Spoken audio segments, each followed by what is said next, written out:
Hi. Many years ago I was commissioned by a lovely lady to paint a painting for her living room. It was produced, loved, and her son very kindly hung it on the wall. Later that evening I got what I perceived to be a distressed phone call.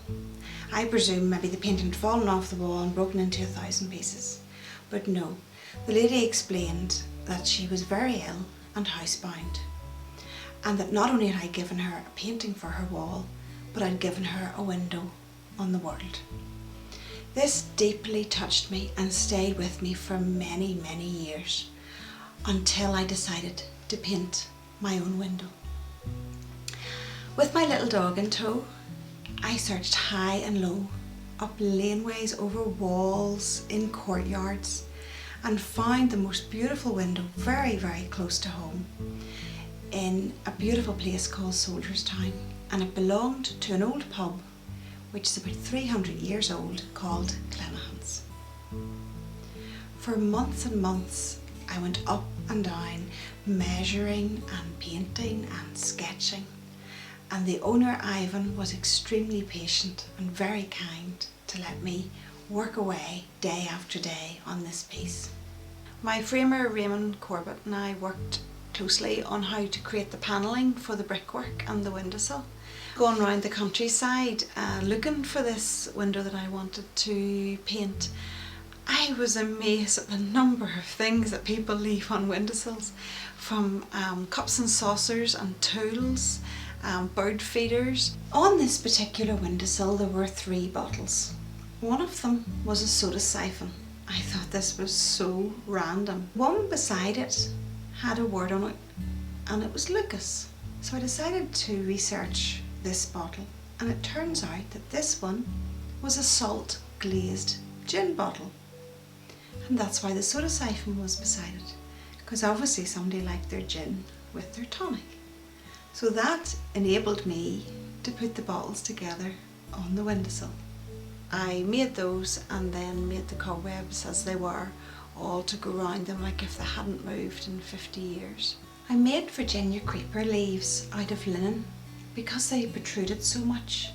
I thought if they were made in ceramic they'd be extremely vulnerable, and I turned them very slightly just to catch the light. Making the stems and all was absolutely amazing, and making those little roots that come out from the Virginia creeper just kind of attached to the wall was very challenging, and I played a lot to find out how to get that just exactly right. And a lot of people who have seen it think it is actually the Virginia creeper that they would cut down off their walls, so I was really pleased with that.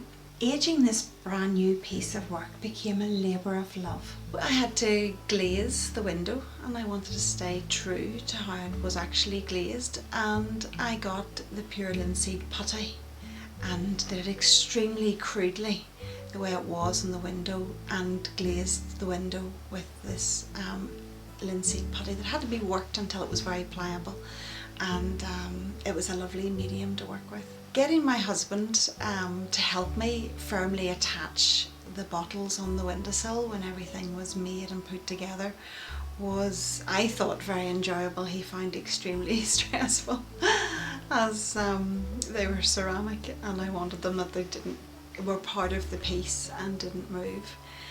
It was like a jigsaw puzzle that had never been made before.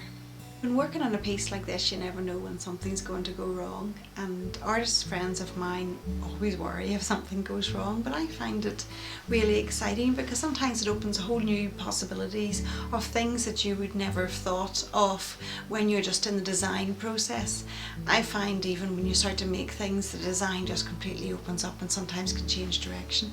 And this happened when I was actually making the runners for the window and realised that I hadn't chosen the right wood to give the perception that the window could actually slide up and down. So I had to relook at that, go back maybe to the drawing board in that respect. But this is all just the ins and outs of actually putting a construction like this that has never been put together before in this manner, and it opens just fun and play. This piece of art confuses the viewer because of the reflection in the window and the geranium pushed up against the glass on the inside, and the amazing reflection of the garden on that beautiful summer's day. When the piece was finally finished, Ivan and his family were invited down to see the final piece after his patience while I was planning it. They were absolutely amazed. They were completely speechless. It was so funny because they said I might as well have just chiseled the window out of their wall. They were amazed at the detail and the accuracy and how I was able to reproduce the feel of this window that was part of their building.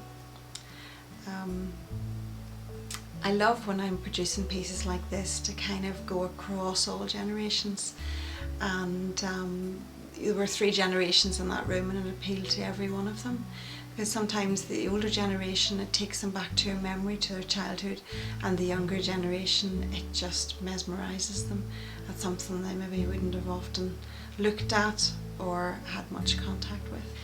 Now I often sit back with the window now completed and think of that lovely lady who inspired me to make a window all those years ago. Thank you.